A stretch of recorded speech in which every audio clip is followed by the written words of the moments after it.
So ito po mga kaibigan, nabili po tayo ng ticket. Ang bayad po ay 75 sa adult, 50 sa bata.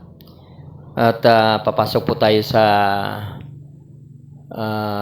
prison house ni Dr. Jose Rizal, kung saan kinulong siya bago siya in-execute sa Lunita o Bagong Bayan Fields kung tawagin nung araw. So andito na po kami sa loob ng Port Santiago grounds. Maganda po, malawak ang kanilang parking. At medyo nakikisama po ang panahon, malamig. So, ito po mga kaibigan, iikutin natin, titingnan po natin ang kaganapan dito sa loob. Yung mga ruins, yung mga dungeons, kung saan ikinulong ang mga Pilipinong kababayan natin noong panahon ng Espanyol, mga kaibigan. So, ikot-ikot muna po tayo dito sa grounds ng Port Santiago, sa labas po ng prison house ni Jose Rizal, dito po sa Intramuros, Maynila, sa Port Santiago. At ayan nga po, makikita natin ang mga ruins na mga naiwang bakas ng lumipas na maraming panahon, na nawala na po ang mga bubungan. Puro dingding na lang, puro mga ruins na lamang po was left behind. Dito po maraming ikinulong ng mga Pilipino, maraming pinatay. So ito ay mga dungeons daw yata, mga kulungan ng ito yung entrance papasok doon sa prison house ni Jose Rizal. Ito sa likod na may tubig, ang background dyan, din po yan, mga dungeons din yan, pero nalagyan na po ng tubig sa tinagal-tagal na panahon. So papasok na po tayo dito sa mga makikita nyo sa mga picture. Ito po yung entrance papasok sa loob ng jailhouse ni Jose Rizal. At maganda po mga kaibigan ang mga view dito. At marami tayong makikitang nagagandahan mga view.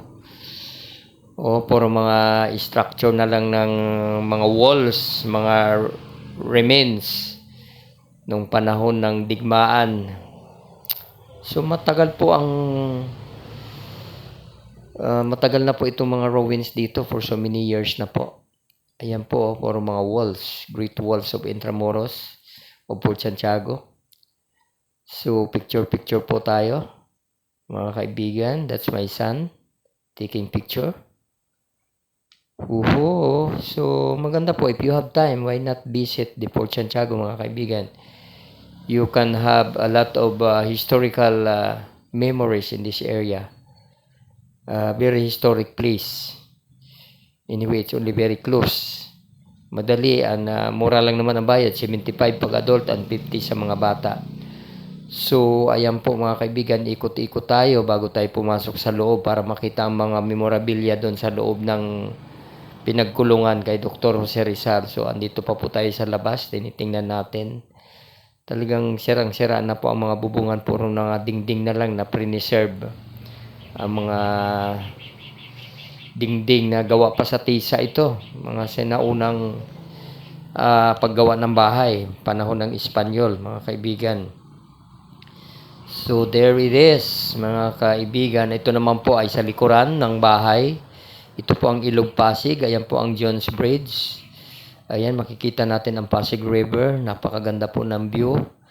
At panoramic po. Magandang simoy ng hangin.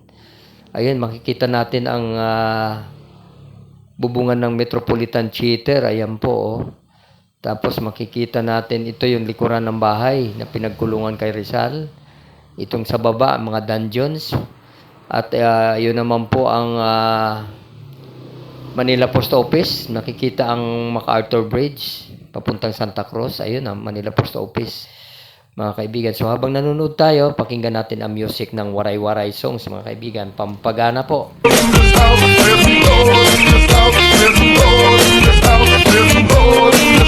There's